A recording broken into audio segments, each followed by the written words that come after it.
trouvé intéressants et que j'ai envie de les partager dans cette chaîne, les modèles prédictifs pour la détection de la criminalité. L'université de Gand, Gand c'est en Belgique, vient en aide aux zones de police avec une IA prédictive de criminalité. L'article en fait il est diffusé le 26, il est publié le 26/7/2024 par Roland Meuse.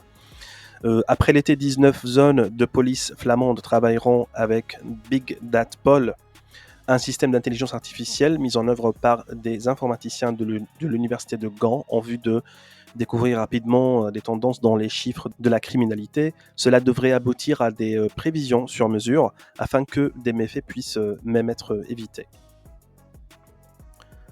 Wim Hardin, criminologue à l'UGent, et une équipe de criminologues et d'informaticiens travaillent depuis des mois sur une intelligence artificielle capable d'analyser rapidement les chiffres de la criminalité locale. Le système qu'il prépare, Big Data Pol, connaîtra bientôt son heure de gloire sur le terrain, puisque 19 zones de police flamande pourront commencer à travailler avec le modèle d'IA après l'été. Travail du genre Minority Report. À terme, la plateforme d'intelligence artificielle devrait même être capable de prévoir des délits, même si les chercheurs écartent immédiatement la crainte de situation à la Minority Report. Il ne sera pas en effet pas possible en fait de prédire qui commettra des méfaits. Ce n'est pas correct sur le plan éthique et selon les chercheurs, la technologie nécessaire n'existe pas encore. Là, je le cite, nous nous concentrons sur les moments et les lieux dans le respect de la vie privée et des droits de l'homme, déclare Hardin. C'est au cœur de nos recherches. C'est au cœur de nos recherches, grâce aux données, nous pourrons à l'avenir estimer principalement où et quand des délits auront lieu. Bon. Déploiement de moyens. Donc, les chercheurs de l'UGENT divisent les zones de police participantes en pâtés de maison qu'ils relient aux données. Il s'agit notamment de passer en revue les gares ou les cafés du quartier, des endroits autour duquel il existe statistiquement un plus grand risque de délinquance et de nuisance en rue. Les zones mal éclairées augmentent le risque de cambriolage. Même la présence d'issues de recours est incluse dans le système. L'objectif de Big Data Pol est d'arriver à une utilisation plus efficace des moyens en se concentrant sur certains domaines à risque. La police pourra prendre des mesures préventives plus ciblées et empêcher les délits. Le modèle devrait être au point d'ici 5 ans environ. Selon les chercheurs de l'UGNT, en cas de succès en Belgique, un déploiement dans d'autres pays européens sera également possible. Le projet bénéficie d'un soutien européen. Eh bien, je suis allé en fait sur le site de cordiseuropa.eu pour trouver en fait l'affiche du projet Big Data Pol. En fait, le site cordiseuropa.eu, c'est le service communautaire d'information sur la recherche et développement en Europe. Donc Cordi, c'est l'abréviation de Community Research and Development Information Service. C'est une plateforme en fait de la Commission européenne destinée à diffuser des informations sur les projets de recherche financés par l'Union européenne dans divers domaines, y compris la science, la technologie, etc. Donc elle fournit en fait des descriptions comme ça, des descriptions sur les projets et des rapports finaux, des publications, des annonces, des publicités, des actualités, des informations, des résultats de recherche même. Donc c'est une plateforme très intéressante en fait à voir.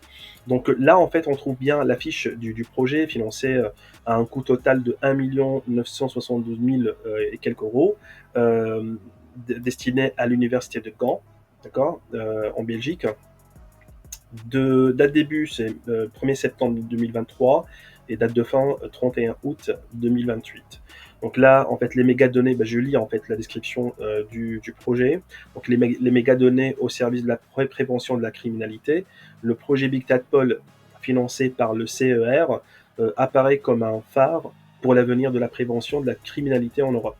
Les modèles de police à base de mégadonnées intègrent des variables telles que les données sur la criminalité, les facteurs socio-économiques. Donc là, en fait, on a les différentes catégories de données qui contribuent à la construction de ce modèle de mégadonnées Big Data Poll. Donc les facteurs socio-économiques et les caractéristiques des opportunités, ainsi que des sources de mégadonnées telles que les images ou les données de téléphonie mobile, soulignant ainsi la nécessité d'une compréhension holistique de ces modèles face au paysage décousu actuel de la police des mégadonnées. Le projet cherche à fusionner les expertises, à favoriser la cohésion interdisciplinaire et à faire respecter des normes scientifiques rigoureuses. On verra en fait dans une prochaine vidéo quelles seront les normes scientifiques à respecter. Par conséquent, l'équipe vise à harmoniser les aspects statistiques, criminologiques, économiques, juridiques, éthiques dans un modèle fondé sur des preuves. Ça c'est très important, mais je vais aller plus loin dans mes prochaines vidéos en fait en décortiquant en fait comment ce sera cette fusion, quel est le schéma en fait statistique pour rendre tout cela possible.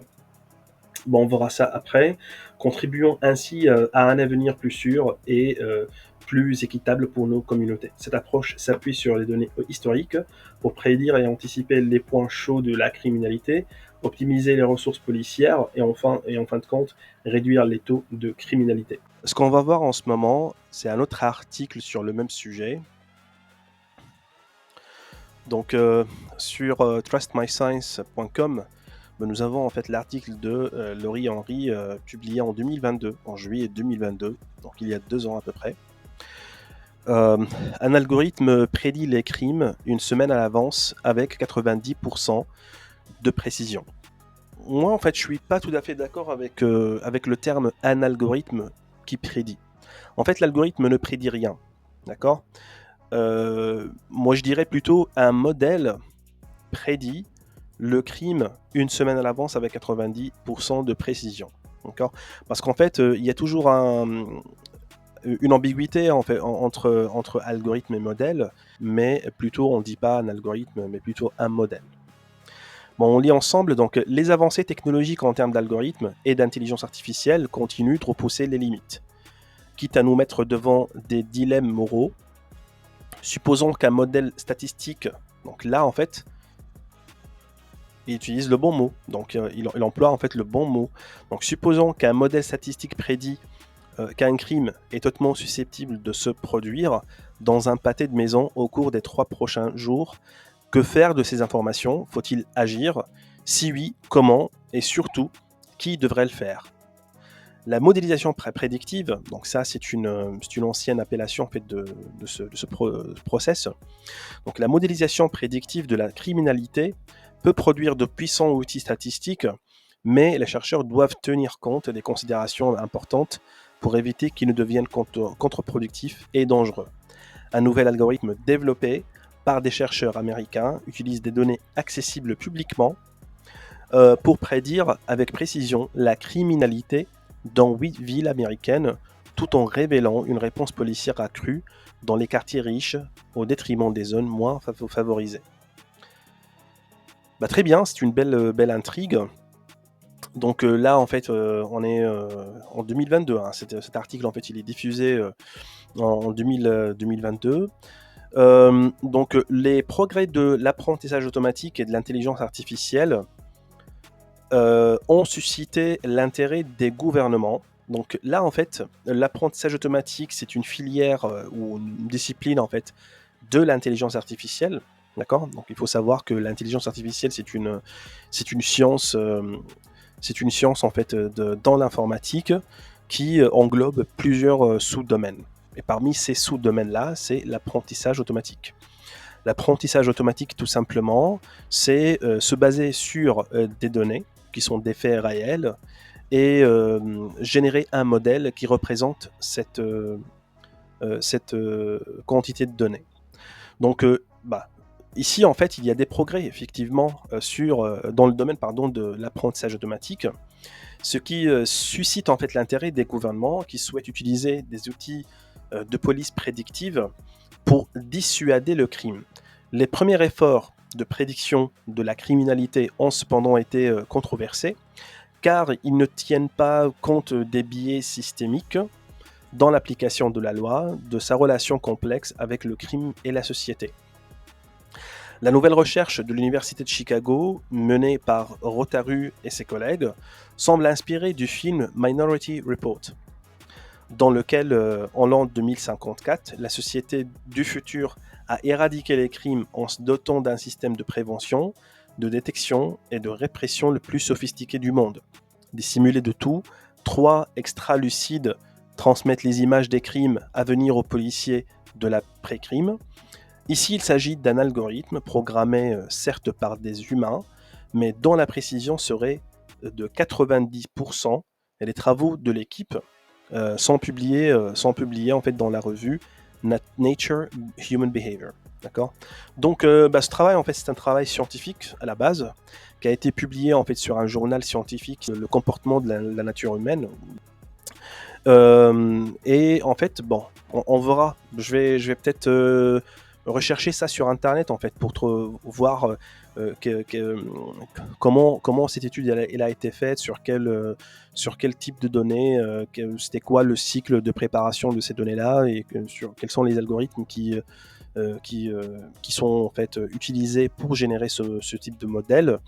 90%, c'est un bon score, donc on a donc une marge d'erreur de 10%, mais il faut savoir en fait qu'il n'y a pas, en fait ce score-là, c'est un score technique, c'est un score statistique, donc on peut avoir d'autres biais, hein, des biais humains qui peuvent intervenir en fait en fonction de la situation. Un algorithme plus précis et évolutif. Donc l'équipe de recherche spécialisée en données et sciences sociales a développé un nouvel algorithme qui prédit la criminalité en apprenant des modèles obtenus à partir de données publiques sur les crimes violents et contre les biens. Les modèles permettent de faire correspondre des lieux géographiques avec le risque de crime à un moment précis, ce qui surpasse les précédents modèles de prédiction. Donc, l'équipe de recherche spécialisée en données et sciences sociales a développé un nouvel algorithme qui prédit la criminalité en apprenant des modèles obtenus à partir de données publiques sur les crimes violents et contre les biens. Les modèles permettent de faire correspondre des lieux géographiques, donc ça c'est le premier paramètre. Donc on utilise des données de type géographique ou de nature géographique avec le risque de crime à un moment précis. Donc il y a en fait un deuxième paramètre qui est l'aspect temporel. D'accord. Donc l'algorithme en fait il se base sur un paramètre spatial et un deuxième paramètre temporel afin de prédire s'il y a un risque de crime ou pas. D'accord. Ce qui surpasse les précédents modèles de prédiction. C'est normal parce qu'en fait les modèles classiques en fait ils n'utilisent pas, en fait dès qu'on ajoute en fait le paramètre temps ou l'axe de temps, on ajoute en fait un degré de complexité énorme. Si vous voulez savoir pourquoi, vous pouvez me l'écrire dans les commentaires. Je peux parler plus sur pourquoi en fait l'aspect temps ou la représentation temporelle est très très compliquée. Bon, on continue. En effet, les efforts antérieurs de prévision de la criminalité utilisent souvent une approche épidémique ou sismique. En d'autres termes, la criminalité semble émerger de certains points chauds, comme l'épicentre d'un séisme ou le premier cas d'une infection, puis se propage aux zones environnantes, comme les zones sismiques ou les cas contacts pour une pathologie. Cependant, ces outils ne tiennent pas compte de l'environnement social complexe des villes, ni de la relation entre la criminalité et les effets de l'application de la loi par la police. Il n'y a pas que des biais de conception. Les biais humains sont nombreux, souvent sur fond de racisme ou de préjugés sociaux. C'est tout à fait normal parce qu'en fait, l'algorithme, il va en fait scanner les données. Et si dans les données, en fait, on trouve une corrélation entre un comportement raciste, il va apprendre, en fait, il va abstraire des coefficients ou des scores de nature raciste sur les données-là. Et le modèle, en fait, il va générer en fait des prédictions de nature raciste. Le modèle n'est pas raciste en lui-même.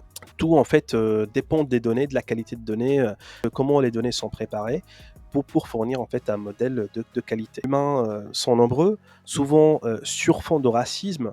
Bon, ça c'est sur l'aspect en fait de l'utilisation, c'est-à-dire le modèle en fait il va générer une prédiction après l'être humain, est-ce qu'il va respecter cette prédiction ou pas? Donc ça dépend en fait de l'utilisation, c'est un cas d'utilisation précis. Donc le sociologue et co-auteur de l'étude James Evans, professeur à l'université de Chicago, donc il a déclaré dans un communiqué, là je le cite, les modèles spatiaux ignorent la topologie naturelle de la ville. Les réseaux de transport tiennent compte des rues, les trottoirs, les lignes de train et l'autobus. Les réseaux de communication tiennent compte des zones d'origine socio-économique similaires et notre modèle permet de découvrir ces connexions. Donc là, ce qu'il dit en fait, c'est que tout simplement, ce qu'il essaie de faire, c'est d'agréger en fait 3 plans principaux. Donc le premier plan, c'est les modèles spatiaux, c'est-à-dire la topologie naturelle de la ville. Donc ça, c'est un premier plan. Le deuxième plan, c'est le réseau de transport en fait, qui est composé des rues, des trottoirs, des lignes de train et d'autobus. Et un troisième plan qui est le réseau de communication qui prend en compte un aspect socio-économique. D'accord? Et le fait en fait de fusionner ces 3 plans-là nous donne quand même un modèle qui est méga intelligent. Bon, l'outil a été testé et validé à l'aide des données historiques de la ville de Chicago autour de 2 grandes catégories d'événements signalés, les crimes violents, homicides, agressions et coups et blessures, et les crimes contre les biens, cambriolage, vol de véhicules, etc. Donc ces données ont été utilisées parce qu'elles étaient plus susceptibles d'être signalées à la police dans les zones urbaines où il existe un méfiance historique et un manque de coopération avec les forces de l'ordre, et ces crimes sont également moins sujets à la partialité de l'application de la loi, comme c'est le cas des crimes liés à la drogue, des contrôles routiers et d'autres délits.